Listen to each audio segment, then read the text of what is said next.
بسم اللہ الرحمن الرحیم۔ السلام علیکم دوستو ساری مخلوقات کو اللہ تبارک و تعالیٰ نے پیدا فرمایا ہے، لیکن سوال یہ ہے کہ کیا چمگادڑ بھی اللہ کی تخلیق ہے یا اسے حضرت عیسیٰ علیہ السلام نے بنایا ہے؟ اس حوالے سے ہماری اس ویڈیو میں آپ چمگادڑ سے متعلق حیران کن معلومات جانیں گے۔ ویڈیو میں آپ کو بتائیں گے کہ حضرت عیسیٰ علیہ السلام نے عجیب الخلقت یعنی چمگادڑ کو کیوں پیدا فرمایا، اور چمگادڑ سے تمام پرندے نفرت کیوں کرتے ہیں۔ اور ویڈیو کے آخر میں ناظرین آپ کو یہ بھی بتائیں گے کہ چمگادڑ کا گھر میں آنا اور گھونسلہ بنانا کیسا ہے۔ دوستو یہ بات ذہن میں رہے کہ چمگادڑ ممالیہ جانوروں میں شمار ہوتا ہے۔ الٹا لٹک کر کھانا پینا اور منہ کے ذریعے ہی اخراج کرنے والا یہ پرندہ شکاری پرندہ ہے۔ یہ قدرتی ریڈار سسٹم کے ذریعے اپنا روٹ طے کرتا ہے، اور اندھیروں میں راج کرنے والا یہ عجیب و غریب جاندار ہے۔ اور کرونا وائرس کی وبا کے بعد خاص طور سے چمگادڑوں کے لیے مشکل وقت ہے۔ چمگادڑ کے بارے میں جو ایک بڑی غلط فہمی پائی جاتی ہے وہ یہ ہے کہ عام لوگ اسے پرندہ سمجھتے ہیں، جبکہ چمگادڑ ایک ایسا جانور ہے جو پرندوں کی طرح اڑتا تو ہے، لیکن اس کے پروں پر بال نہیں ہوتے۔ اس کے پر گوشت کے بنے ہوئے ہوتے ہیں۔ چمگادڑ کے 20 سے 38 تک دانت بھی ہوتے ہیں۔ دوستوں مزے کی بات یہ ہے کہ مادہ چمگادڑ کو حیض کیوں آتا ہے؟ چمگادڑ بچے دیتی ہے اور بچوں کو دودھ کیسے پلاتی ہے؟ بعض اوقات چمگادڑ اپنے بچے کو منہ میں لے کر اڑتی ہے تو اڑتے ہوئے اپنے بچے کو دودھ بھی پلا دیتی ہے۔ ہر سال یہ ایک بچے کو جنم دیتی ہے۔ چمگادڑ کے بعض اقسام ایسی بھی ہیں جو 3 سے لے کر 7 بچوں کو جنم دیتی ہیں۔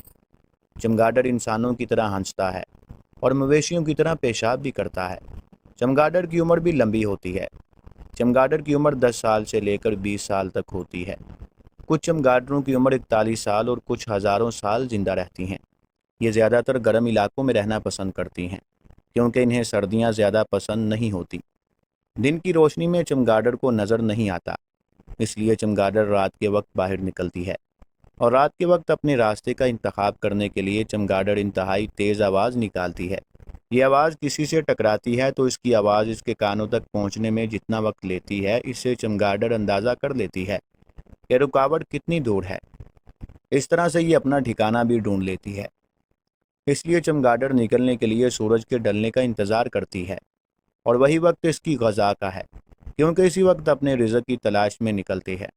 چنانچہ چمگادڑ ان مچھروں کی تلاش میں اور مچھر اپنے رزق کی تلاش میں ایک ساتھ نکلتے ہیں، لہٰذا ایک طالب غذا دوسرے طالب غذا کی خوراک بن جاتی ہے۔ بس پاک ہے اللہ تبارک و تعالیٰ کی ذات، اس کا کوئی بھی کام حکمت سے خالی نہیں۔ دوستو ایک اندازے کے مطابق رات میں چمگادڑ 4 سے 11,000 تک کی تعداد میں کیڑے مکوڑے کھا جاتی ہے۔ بعض مفسر کا قول ہے کہ چمگادڑ کو حضرت عیسیٰ علیہ السلام نے اللہ رب العزت کے حکم سے پیدا فرمایا، اسی لیے اللہ کی پیدا کردہ دیگر مخلوقات سے مختلف ہے، اور یہی وجہ ہے کہ تمام پرندے اس سے بغض رکھتے ہیں اور اس پر غالب رہتے ہیں۔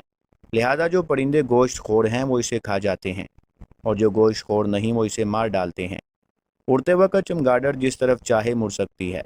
چمگادڑ کی خوراک مچھر، مکھیاں اور مختلف درختوں کے پھل ہیں۔ دنیا میں چمگادڑ کی 1200 سے زیادہ اقسام موجود ہیں، اور ان سب کے مزاج الگ الگ ہوتے ہیں۔ اور ایک حیرت انگیز بات یہ ہے کہ یہ جانور کھاتا پیتا بھی منہ سے ہے، اور مادوں کا اخراج بھی منہ سے کرتا ہے۔ چمگادڑ 60 میل فی گھنٹہ کی رفتار سے اڑ سکتی ہے۔ جب وہ اڑنے کے لیے تیار ہوتی ہے تو خود کو نیچے پھینکتی ہے، اور گرنے سے پیدا ہونے والی رفتار انہیں اڑان بھرنے میں مدد دیتی ہے۔ عام پرندوں کی ٹانگیں چمگادڑ کے برعکس لمبی اور مضبوط ہوتی ہیں، اس لیے وہ دوڑ کر اڑان بھرتے ہیں۔ یہ بڑی تیزی سے اپنی خوراک کو ہضم کر سکتی ہے، اور یہی وجہ ہے کہ اس کا وزن نہیں بڑھتا۔ ان کے فضلے میں پوٹاشیم نائٹریٹ پایا جاتا ہے، جسے بطور کھاد استعمال کیا جاتا ہے، اور دھماکہ خیز مواد میں بھی اسے استعمال کیا جاتا ہے۔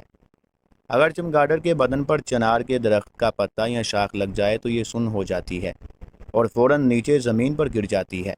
چمگادڑ سیدھی کھڑی نہیں ہو سکتی۔ چمگادڑوں کی تقریباً تمام انواع الٹی لٹکتی ہیں۔ ان کے پاؤں اس طرح کے ہوتے ہیں کہ وہ الٹی حالت میں آرام محسوس کرتی ہیں۔ انسانوں کے لیے ایسا کرنے کے بارے میں سوچنا بھی مشکل ہے۔ آپ انہیں دن کے وقت بہت پرانی عمارتوں، غاروں پر نیچے کر کے لٹکے ہوئے دیکھ سکتے ہیں۔ وہ اسی حالت میں سوتی ہیں اور اسی حالت میں فضلے کا اخراج کرتی ہیں۔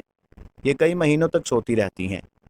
جب یہ سو رہی ہوتی ہیں تو ان کے جسم کا درجہ حرارت نقطہ انجماد تک پہنچ جاتا ہے، اور اس وقت یہ اپنے آپ کو گرم رکھنے کے لیے ایک دوسرے کے ساتھ جڑ جاتی ہیں۔ چمگادڑ 10,000 فٹ بلندی تک اڑ سکتی ہے۔ چمگادڑ کی چند اقسام گوشت خور بھی ہوتی ہیں۔ یہ مچھلی کا گوشت کھانا زیادہ پسند کرتی ہیں۔ چمگادڑ کا دل 1 منٹ میں 11 مرتبہ دھڑکتا ہے، مگر اڑتے وقت چمگادڑ کا دل 1 منٹ میں 1000 سے زائد مرتبہ دھڑکتا ہے۔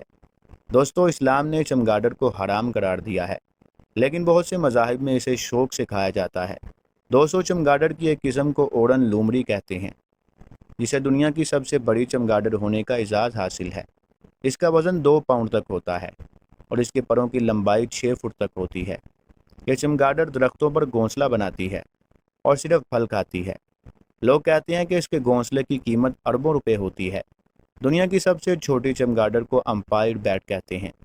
وہ امپائر بیٹ جو انسان اور جانوروں کا خون چوس لیتی ہے، اس میں زہریلے مادے چھوڑ دیتی ہے، جس سے انسان کو پہلے ہلکا بخار، سر درد اور سانس میں تکلیف ہوتی ہے، اور آخر میں وہ دم گھٹنے یا کھانا پینا چھوڑ دینے کی وجہ سے مر جاتا ہے۔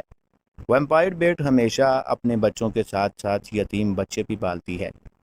ماہرین کے مطابق شیطانی کاموں کے لیے بھی ماضی میں چمگادڑوں کا استعمال کیا جاتا رہا ہے، مگر اب یہ سلسلہ ختم ہو گیا ہے۔ چمگادڑ پرندہ نہیں، اصل میں جانور ہے۔ جانوروں کی طرح بچے دیتی ہے اور انہیں دودھ پلاتی ہے۔ بصارت سے محروم کے باوجود یہ بڑی مہارت سے شکار کرتی ہے۔ دوستو، چمگادڑ چیر پھاڑ کر کھانے والے پرندوں میں سے ہے، اس لیے اس کا کھانا حرام ہے۔ رہی بات اس کے پیٹ اور پیشاب کی، تو وہ معاف ہے، ضرورتاً مجبوری کی وجہ سے، یعنی وہ فضا سے بیٹ اور پیشاب کرتی ہے۔ اس لیے فقہائے کرام نے اسے معاف قرار دے کر نجس نہیں کہا ہے، نہ یہ کہ وہ خود حلال ہے۔ البتہ اگر چمگادڑ پانی میں گر جائے اور گرنے کے بعد مر جائے اور اس کو پھولنے اور پھٹنے سے پہلے نکال لیا جائے، تو اگر مذکورہ پانی کی مقدار ایک بڑے حوض سے کم ہے، تو اس چمگادڑ کے گرنے اور مرنے سے وہ پانی ناپاک ہو جائے گا اور اس کو پاک کرنا ضروری ہوگا۔ اگر چمگادڑ کے اجزاء پانی میں باقی ہوں تو انہیں نکالنا ضروری ہوگا۔ جب تک وہ اجزاء موجود ہوں وہ پاک نہیں ہوگا، اور اگر وہ پھولنے اور پھٹنے کے بعد نکالا گیا تو سارا پانی ناپاک ہو جائے گا۔ اور اگر اس کے گر کر مرنے کا وقت معلوم ہو تو اس وقت سے جو نمازیں اس پانی سے وضو کر کے پڑھی گئی ہوں، ان نمازوں کا اعادہ لازم ہوگا۔ اور اگر وقت معلوم نہ ہو تو فقط مرنے کی صورت میں، جب کہ پھولا پھٹا نہ ہو، 1 دن 1 رات کی نمازوں اور پھول یا پھٹ گیا ہو تو 3 دن اور 3 رات کی نمازوں کا لوٹانا ضروری ہوگا۔ اور اتنے عرصے میں اس پانی سے جو کپڑے وغیرہ دھوئے انہیں دوبارہ پاک کرنا ضروری ہوگا۔ دوستو، کچھ لوگ کہتے ہیں کہ چمگادڑ کا گڑھ میں آنا اور گھونسلہ بنانا گڑھ کے ویران ہونے کی علامت ہے۔ تو اس حوالے سے یاد رکھیے گا کہ اسلام حقائق اور صدائق پر مشتمل کامل اور مکمل دین ہے۔ تو بدشگونی اور مختلف چیزوں کی نحوست کے تصور سے اس کا کوئی تعلق نہیں ہے۔ اس قسم کی توہم پرستی اور بدشگوفی کا عقیدہ زمانہ جاہلیت میں رکھا جاتا تھا، جبکہ حقیقت میں ایسا کچھ نہیں ہے۔ لہٰذا مسلمانوں کو اس قسم کے توہمات اور خرافات سے اجتناب کرنا چاہیے۔ دین اسلام نے انسان کی ہر سطح پر کامل رہنمائی کی ہے۔ اللہ کی ذات پر ایمان، اعتقاد اور توکل کا تقاضا یہ ہے کہ سب کچھ اسی سے ہونے کا یقین انسان کے قلب و ذہن میں راسخ ہو۔ کسی شے کے بارے میں بدفعلی، نحوست اور توہم پرستی کا نظریہ در حقیقت ایک غیر اسلامی سوچ اور اسلامی تعلیمات کے منافی ہے۔ اگرچہ اسلام ہمیشہ تحقیق اور غور و فکر کی دعوت دیتا ہے اور اس میں توہم پرستی یا بدشگونی کی قطعاً گنجائش نہیں، مگر اس کے باوجود مسلمانوں کی کثیر تعداد اس مرض کا شکار ہے۔ مسلمانوں میں توہم پرستی کی وجہ سے ایک تو کم علمی اور دینی احکام کی ناواقفیت ہے، اور دوسری بڑی وجہ بر صغیر میں ہندوؤں کے ساتھ رہنا ہے، جن میں توہم پرستی حد درجہ عام ہے۔ جیسا کہ نومولود کو نظر بد سے بچانے کے لیے پیشانی پر کاجل کا ٹیکا یا نشان لگانا، شام کے وقت صفائی سے گریز کرنا کہ اس سے دولت کم ہوگی، مرد کی دائیں اور عورت کی بائیں آنکھ کو پرکھنے کو اچھی خبر کی آمد سے مشروط کرنا، ٹانگیں ہلانے سے دولت کا جانا، پیاز یا چھری سرہانے رکھنے سے برے خوابوں سے نجات، اس کے علاوہ کالی بلی کا راستہ کاٹنا، شیشہ ٹوٹنا، دودھ کا ابل کر برتن سے باہر گر جانا وغیرہ برے واقعات کی علامت سمجھا جاتا ہے۔ یہ ہندو معاشرے کے اہم عقائد ہیں۔